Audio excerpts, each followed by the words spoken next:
thank you. Nice shirt you have. Ruffled up. I like it. It's a good color on you. Okay. All right, and you just tell us where we're going. Yep. We're rolling. Let me turn this on a little bit. Okay. Yep. All right, this is Barry Jo Brown with the Naperville Independent Film Festival, and we are at the closing ceremonies, and we have Michael Madsen here with us, and congratulations on a tremendous week that you've had here. We've screened films, you've been the guest of honor, and you are here promoting the book. It was a tremendous invitation. It wasn't something I could say no.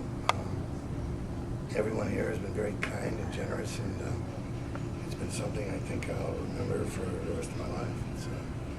These kind of things don't usually happen for me, and I've been around for a long time, and I had a lot of reasons for coming. One for my little son to see his old man. There he goes. Running down the hall, as children do. Yeah.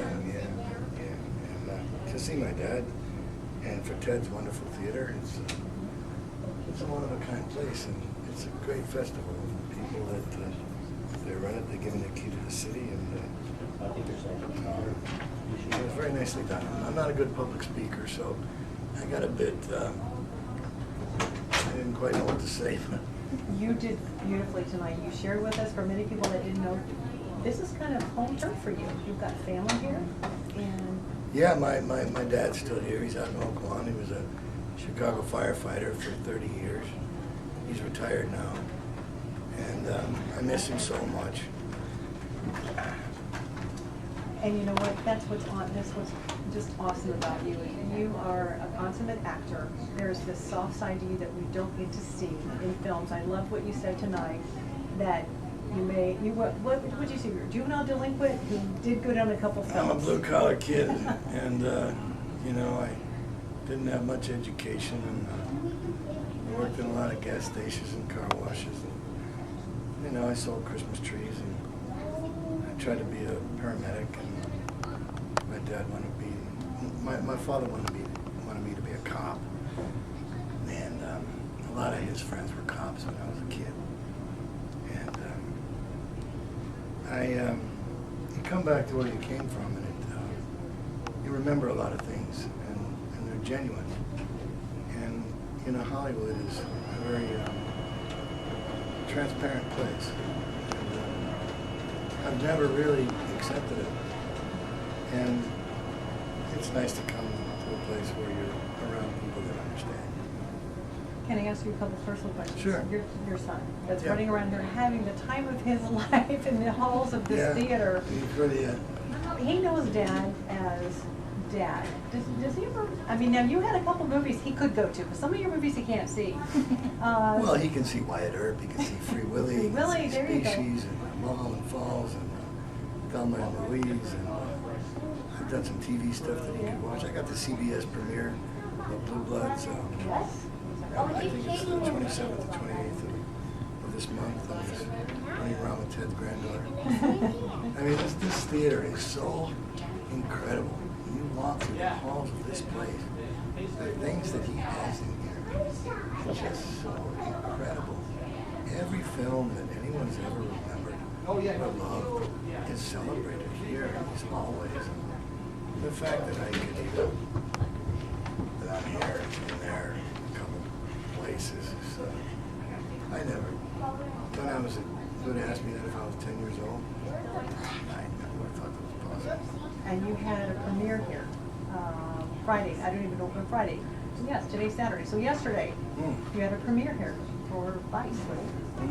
I think they showed a couple things here. They had Strength and Honor, the fight picture that I did, and Vice is a cop thing, and Reservoir Dogs, which was it's called a gangster picture, but I was just a kid when I did that. So. All right, last topic here. Tonight you were promoting a book. Now, a lot of people might not know this about you, but it's not just a normal book. Would you tell us a little bit about the book that you've been signing downstairs? Well, when you do what I do for a living, you do an awful lot of traveling, and you spend a lot of time on planes and motels and trains and rental cars. sometimes you get a bit lonesome. And I started writing down stuff on matchbooks and napkins and paper bags. And I actually wrote one on my leg one time in the back of a cab in New York City because I didn't have a piece of paper. And you have these remembrance of things sometimes. I guess you could call it social observance or something like that. And, but I didn't do it because I was intending on being a writer. But I ended up with a publisher, and a lot more people liked it than I would have imagined. And so I kept writing. I mean, the thing is you got to get in front of a camera, and you got to pull a gun, or you got to light a cigarette. That's your job. But you can't really, you can't write a poem, or you can't write a short story unless it's here, or unless it's here. And I've always thought that was kind of interesting. It was bewildering to me. And I wait to have it happen. And I kept writing, and I kept doing it. And I come up with another book and put some pictures in there for anyone who gets bored with the writing. At least they can look at some pictures. And it's American Badass. It's a nice book. I had a copyright title, but it's a good book. And you know, it's probably when I'm croaked off, it'll probably be more appreciated. But it's all true. It's autobiographical. I mean, I didn't make anything up, and it's not for everyone. But I do think that it has some. It has its place. Would we ever see anything that's in the book on the big screen? Well, you know, I'd sure like to play Vincent Van Gogh. Kirk Douglas did it. Nobody's ever done it as good as Kirk Douglas. Let's face it, Kirk Douglas was the best Doc Holliday. Nobody's ever gonna do Doc Holliday like that. Come on. But if I dyed my hair red and I had a beard and mustache, I could play Vincent. I'm still young enough to get off with that. If I could get something like that, someone who was in Endeavor and never got there, I kind of understand it.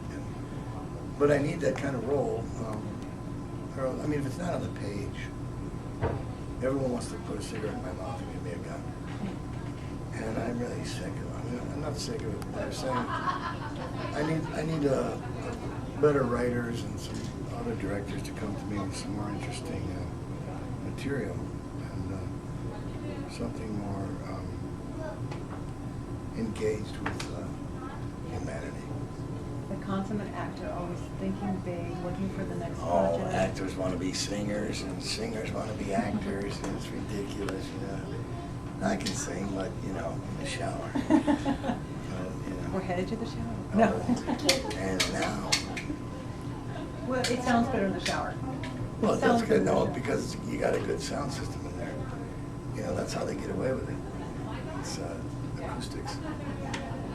Well, we sure celebrate you, and thank you for coming and donating your time and talent to those of us still in Chicago that have not gotten to Hollywood. And we appreciate everything you do and celebrate you. Hey, Lukey, come here. Oh, we got the little one. Lukey, come here. Oh, is this your son? Come here, say hello. Hi, young man. Hi. How old are you? 6. It sounds like you are having the time of your life in this theater. Mm-hmm. Give me that damn pistol. Like father, like son. So what's your favorite part about hanging out with your pop? Hey. Is just when he's answer the making question. movies. Yes, It's when the he's question. making movies. But when he's here, not making movies. I like playing games with him. Yeah, what kind of games? Like Lego games and gun games. He's But crazy with the for gun Legos. games, I don't have guns. I do this. Yeah. Well, that's And what we all do, and right? sometimes we fight each other on the bed. And sometimes we have pillow fights. Oh, perfect. It sounds like a perfect time with Dad, right? Mm-hmm. Well, you're blessed. He's my little angel. Michael, thank you so At much. my age, to have that, it doesn't get better than He looks up to you, that's for sure. that. Thank you so much, and continued success. No. We'll Okay. see you again on the All right, record. thank you so much. Thank you very much. That's right. Nice. job. Nice At job. the time of it.